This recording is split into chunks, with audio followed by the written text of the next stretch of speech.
Once a year lang nangyayari ang Parada ng Lechon, so syempre nakisaya na kami along with a few stops at the ancestral houses, restos, and cafes in Balayan, Batangas.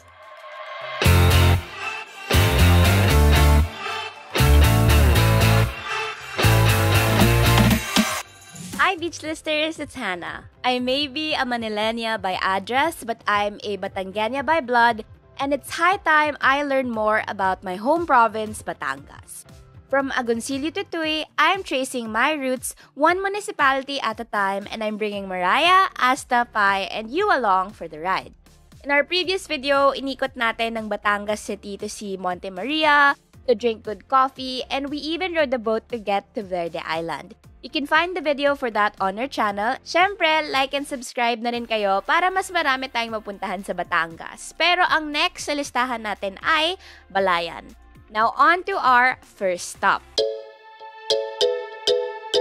Dating design sa Bining Kitchenette. So, isa siya sa mga parang mom and pop na mga resto dito. Very interesting yung menu nila. They have different takes on breakfast foods. Meron silang oats, arroz caldo, tapsikaw, and then they also have pasta, sandwiches, and even mga Bicol dishes.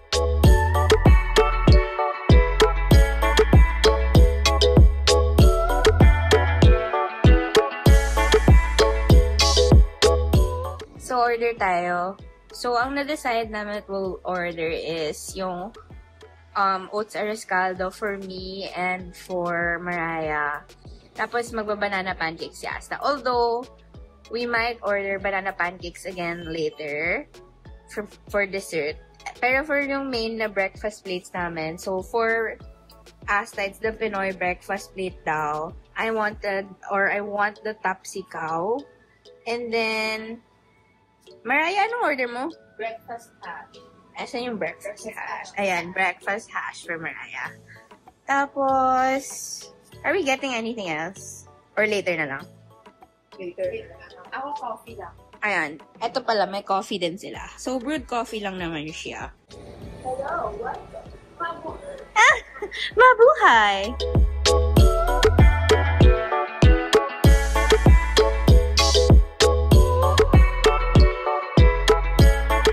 This is Pening.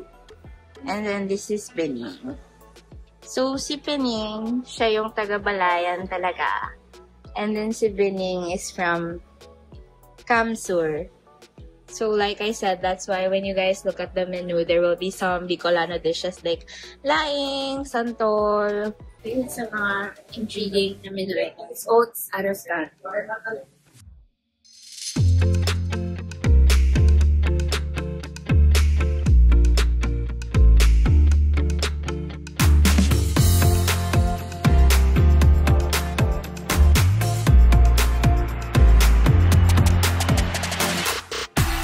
If ever pumunta kayo dito sa Pening in Bening, behind the bar, there's this area with so much memorabilia.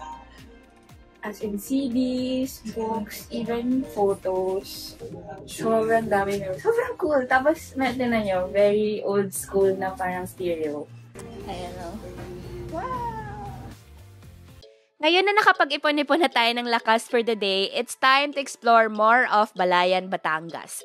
Ngayon, DIY talaga yung atake ng trip na ito, so you won't find much of what we're sharing in this vlog on Klook or Agoda, pero share na rin namin ang mga promo codes namin for reference sa iba nyo pang trips across Batangas. On Klook, make sure to use our promo code PHBeachClook for additional discounts. And if the code doesn't work, you can always redeem your discount voucher via this link, philippinebeaches.org/Klook. Anyway, hindi lang naman sa Batangas nag-work itong discount code but actually all over the world and the Philippines. You can also check Agoda and use Agoda TPT for up to 10% off on accommodations.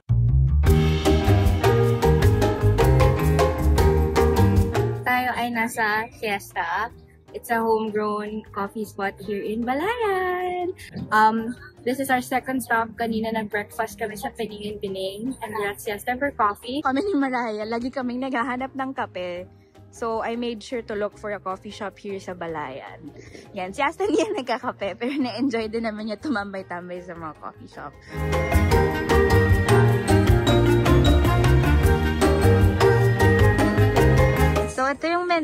ng siesta.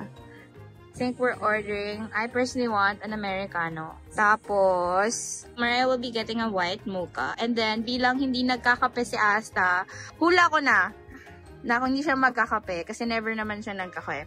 So, feeling ko, it's either these two. Anong sa'yo, Asta?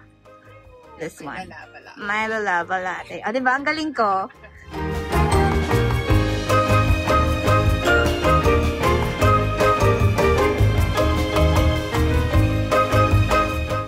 Bukod sa coffee nila, they also have tamales. So if I am remembering the name, it's House of Vidias. So 75, we got 2 orders.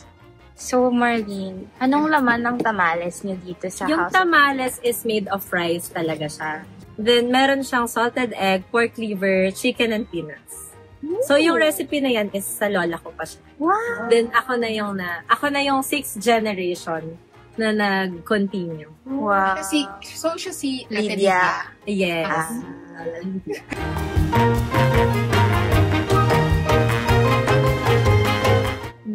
Very ulam. Sobrang soft ng rice. Ang sarap ng rice. Ang sarap ng chicken, hindi siya dry. Buti 4 na yung Masarap siya with coffee talaga. Ang sarap nito for breakfast. Breakfast. Very breakfast. Masarap yung kape nila. So I got a nice Americano. Cool lang kasi yung owners have been all over the Philippines din in terms of beaches. So that's why we were able to talk to them as well. Lalo na si Asta. Kasi kung alam niyo lang yung dami ng beaches na napuntahan ni Asta. And then, bongga sila kasi malaking parking dito, which I really appreciate. And then the coffee's great. They have tamales and other like food items. Tapos, they also have a paddle court. So, kita nyo yun siya dyan. Paddle, pickleball, I'm not very sure of the difference. But basically, may community rin sila here na nagpapaddle. Asta, kwento mo. Sila yung pioneer ng pickleball dito sa Balayan. So, yung pickleball, January nag-start. This year lang, 2025. This coffee shop, kaya rin daw siesta yung name. Kasi di ba siesta, parang siya yung nap time. Ano to, after lunch, ganon.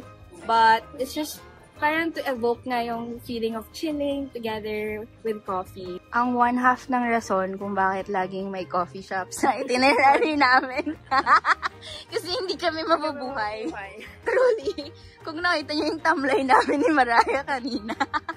So, ayan, nakapagkape na. Kaya ko lang maglakad para papunta din. Hanggang church, 17 minutes.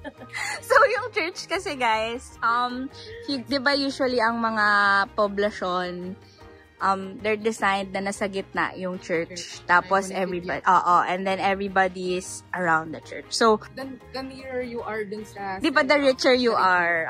So, ibig sabihin yung mga beautiful, beautiful ancestral houses, nandun lang sila malapit sa church. Pero yung church ay 17 minutes away by walk. So, linawin ko lang, lalakarin lang natin ay pag nandun na tayo sa church, papunta dun sa mga ancestral.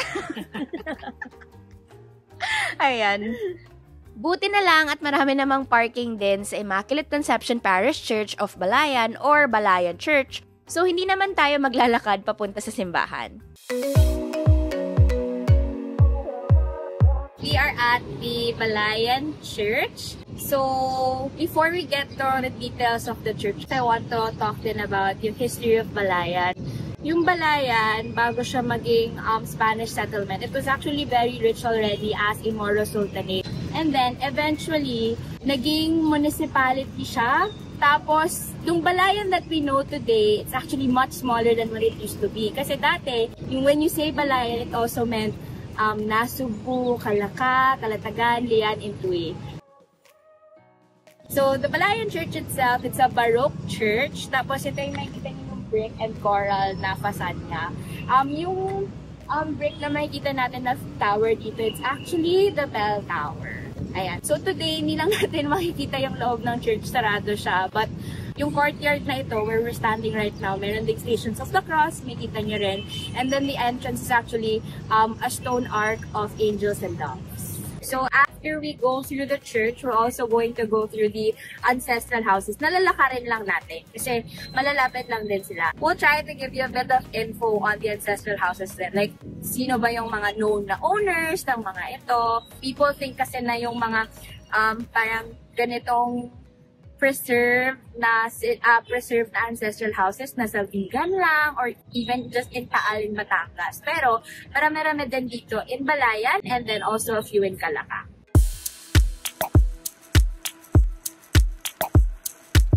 Gusto nyong ikutin yung ibang mga ancestral houses, just look for the Jollibee na sarado na, basically. And then, to the left is Antorcha Street. Sabihin niyo sa akin sa comment kung paano siya. Oo. Let us know, please, how to say it. Antorcha.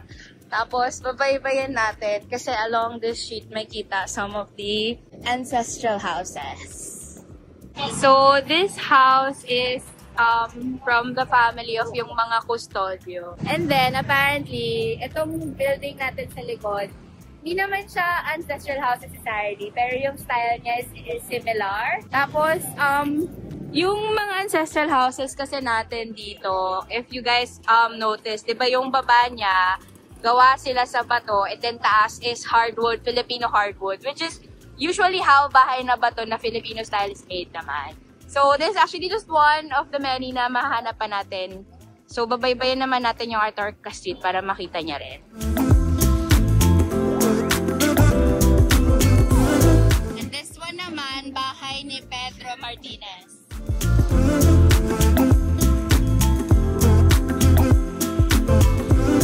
So, si Asta ay nasa harap ng isang Reyes Hair Cutters na parang leased from someone who owns an ancestral house. So, mahirap din kasi yung maintenance ng mga ancestral houses. So, I'd imagine that's why some owners would prefer to lease out parts of their house para income din, di ba? For them, they rent it out, ganyan. And then it has itong style na, syempre yung bahay na bato or cement na sa baba, mga na-renovate na. And then sa taas, they kept the hardwood. Ano na yung isang bakit?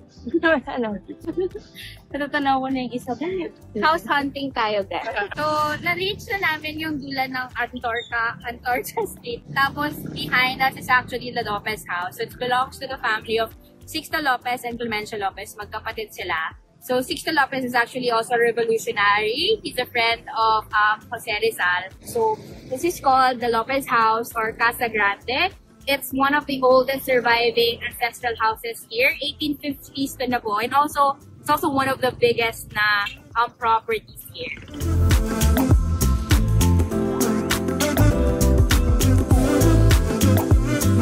This one naman is the Afable House. Na-renovate na siya basically. So, makikita niyo rin sa details, some parts of the house are a bit more part of modernism, ang ating mga tricycle. naman. No, but the house, makikita nyo yung some parts of it are very modern na. Kasi nga, na-renovate, well-maintained. We're not really sure if somebody's living here right now. But I'd imagine. Let us know if you guys have more info. Medyo onti lang din kasi I think, personally sa mga na-research ko, parang onti lang yung info about the ancestral houses. Yeah, ayun, medyo patapos na kami sa pag-iikot ng mga ancestral houses. Maya-maya pupuntahan na lang namin yung Balayan Presidencia and the Don Mariano Martinez house with the Casa de Cacao.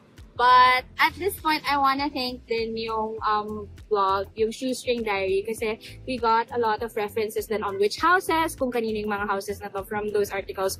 We'll include the link din kasi grabe din yung naging research on their end on that. And it's very helpful for us din na alam na namin kung ano, nung binaybay namin yung Antorcha, sobrang helpful na, uy, ito yung bahay ni ganito, ito yung bahay ni ganyan. So, thank you very much for your article. Mga napagod. Tricycle na lang. Guys, kung mapagod man kayo sa kalilibot ng mga ancestral houses. Apo. Ayan, papunta kami sa dating munisipyo kasi yung Balayan Residencia, katabi nun yung Casa de Cacao. Yun yung sa Don Mariano Martinez na family. Napagod na kami maglakad. Pero kung malakas yung legs nyo, feeling ko madali lang naman, like from the church, bye-bye yung Antorcha, tapos pabalik even, kaya-kaya. Pero kanina pa kami naglalakad, so kami ay magta-tricycle na lang.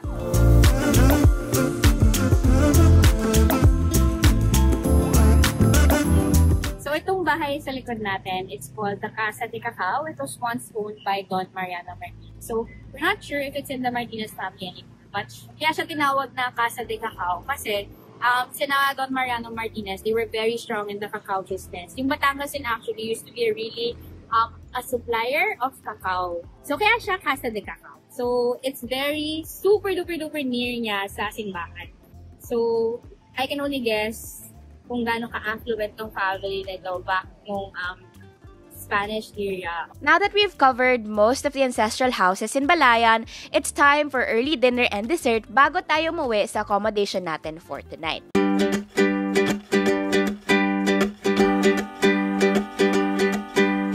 Ang order natin ay isang spicy ribs, tapos isang chicken quarter, tapos isang liempo.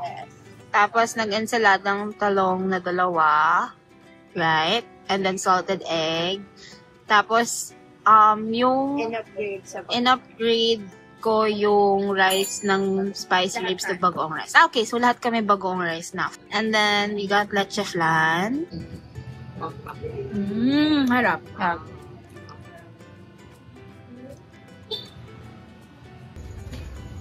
Kamayan pala to. Malamang. Guys, wash for at least 1 minute.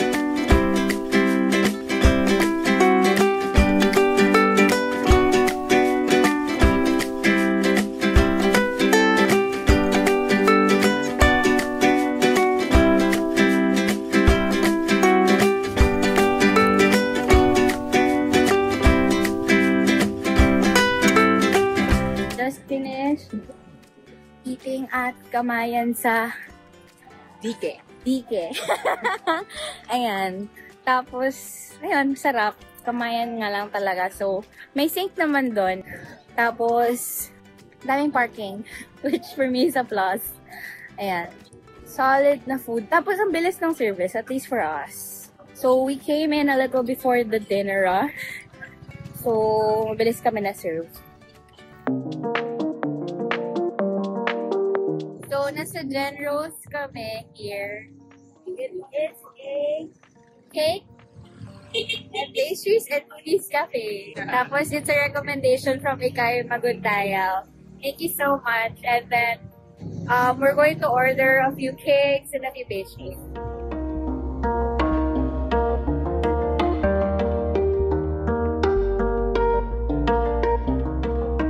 And so, we are getting ube creme brulee at ang Oreo pistachio ni Asta. So, we are getting ube creme brulee, one side, and then 1 Oreo pistachio, and then 1 biscuit cheesecake.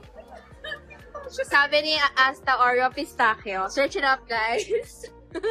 Hindi ko rin alam na pistachio pala talaga yan. Tapos, we're also getting a slice of carrot cake. And then, may isa pa ba? We're gonna get tiramisu.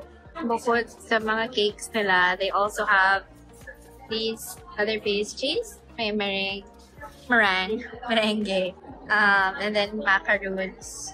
They have a few cookies here.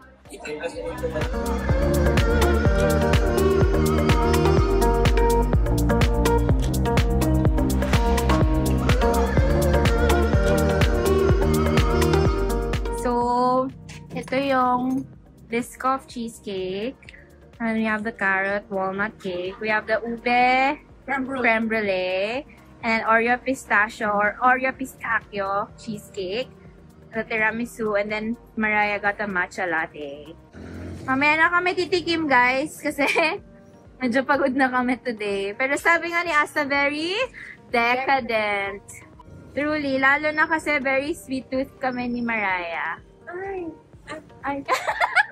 Yes! Nagpanik ako kasi inisip ko kung meron tayong spoon or fork. Meron! Diba? Nagdala ko eh. It's time to head to Eastern Star Resort, ang napili naming accommodation for our Balayan trip. we are at our room at Eastern Star Resort dito sa Balayan. So we're gonna do a room tour. And we're starting off with the balcony. So ito yung balcony. Meron pang table and chairs. And then of course you have the sliding door connecting to the room. Ngayon, yung room natin, according to Mariah, it's 3,000. Kasi 2,500 for 2 people and then 500 for the extra head. But it's so spacious for 3 people. Oh, hi! Ayan. So, this is one of the beds, and then they actually have an extra mattress. So, they do provide, may pillows, may blankets, and then they also have towels in the other room. Tapos, yun nga, extra mattress. Honestly, kasha dito 4 or more. Kasi, di ba, may 1 mattress, may 2. And then, yung isa sa loob is like a queen-size bed. And then, we have naman itong vanity. So, we have a mirror, and then there's a table, and then there's a chair for you to use. Yan. Tapos, kita niyo yung cortina. This goes out to the balcony. So, it's a sliding door. Nakalakasa. Pero yun, you slide it to open. Kasi yung sliding door. Tapos, meron din tayong dining area with table and 2 chairs. Tapos, meron din ditong water heater, percolator, I don't know, kettle, electric kettle, and then my TV with the remote. All of our talent. We're so sorry. Tapos, meron ditong sink na for the kitchen. Plus, we have a trash can. Tapos, meron din tayong extinguisher, fire extinguisher. And then, we have ref na may 3 water bottles sa loob. Yay! So, CR naman tayo. So, for the CR, ayan. We have our standard, we have a sink, we have a toilet, we have a bidet! Yay! And then we have our towel rack. Tapos ito yung shower. And according kay Asta, merong hot water, which is really nice. And ang toiletries, they also provided actually may mga shampoo, soap, and even dental kits here. Yan. Tapos, this is the room. Like, there's actually a room pa. As in, alam niyo, nung pumasok ako, actually, akala ko ito na yun. Pero hindi pala, meron pa siya. So, pretty sulit for 3,000. Tapos, ito yung sinasabi ko na queen-size bed. And then, they do provide toilets. And there's even a cabinet here with hangers. Plus, a hook for your things. And of course, the air condition is here. I'm not sure if may aircon sa labas. Meron ba? Wala. Yun lang. The aircon is inside the room. Walang aircon dito sa labas. So, pero may fan. Ayun, may electric fan naman. Over there.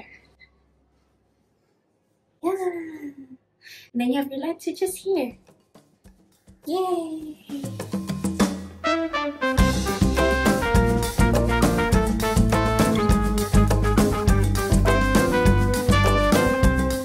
And now that we've finished the room tour, it's time for a bit of dessert. Kainin na natin yung mga pinamili natin sa Generous Cafe. Tiramisu.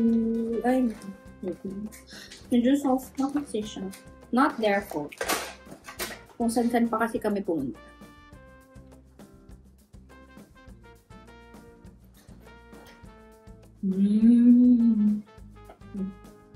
Ang sarap eh. Hindi masyadong overpowering ng coffee, which is nice. And hindi rin siya too sweet. Hindi na mabit. So this one is the Biscoff cheesecake from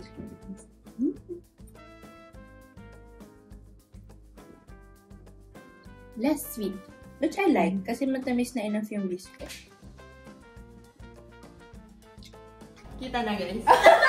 Go!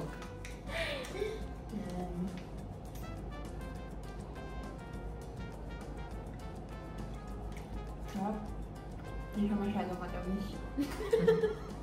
Oo, kasi kaya nga. How's the matcha flavor? Uy, yan dito matcha. Pistachio. Pistachio pala yun na. Ako pa yung nagpili-pili kanina. Ito yung matcha. Okay, go. Ito hanang carrot cake.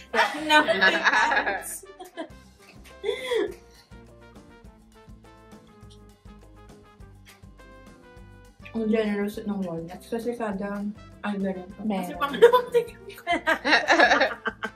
Guys, yung una kasi, binigyan ko lang si Mariah na walang cake. So, hulaan nyo dapat kung ano. Carrot cake. ube creme brulee. So, isa na lang siya kasing natitira doon. So, binili na namin. Saka ube. I love ube.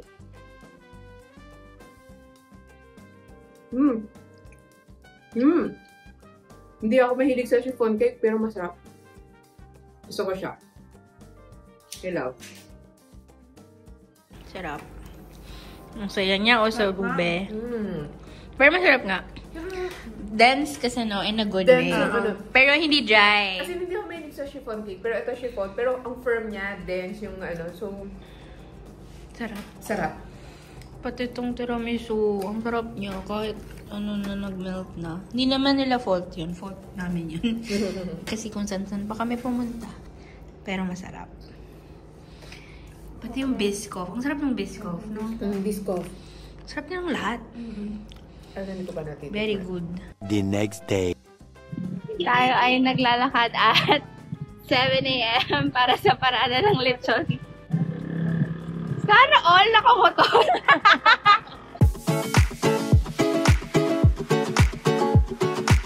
Reason din kung bakit kami nandito sa Balayan during this time talaga, it's June 24, wherein this city celebrates yung parada ng lechon siya, pero it's basically to celebrate John the Baptist, which is the patron saint of Balayan. So yung parada ng lechon, 66 years na siyang ginagawa. Tapos nagsimula siya kasi as a way of thanksgiving of the working class. So it came from the Kanuran district ng Poblacion, which used to be a very poor area. So, may times na meron yung mga ibang families where they were fortunate enough na nakapag-provide sila ng lechon. Tapos, pinaparada nila siya. And then, year upon year, syempre, nag-prosper na tong lugar na to. Dumadami na yung pinaparada ng lechon. Makikita natin yun na parang different groups sponsoring yung lechon na ipaparada nila sa buong Balayan.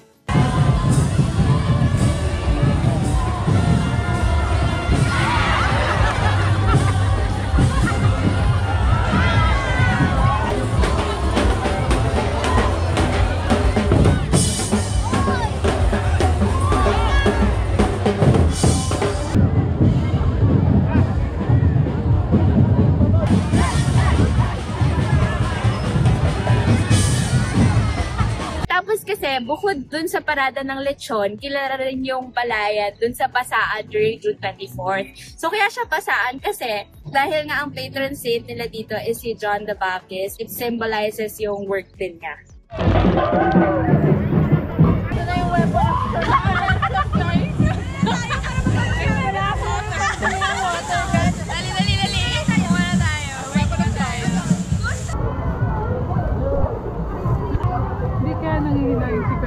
Basa na naman namin. Oo nga eh.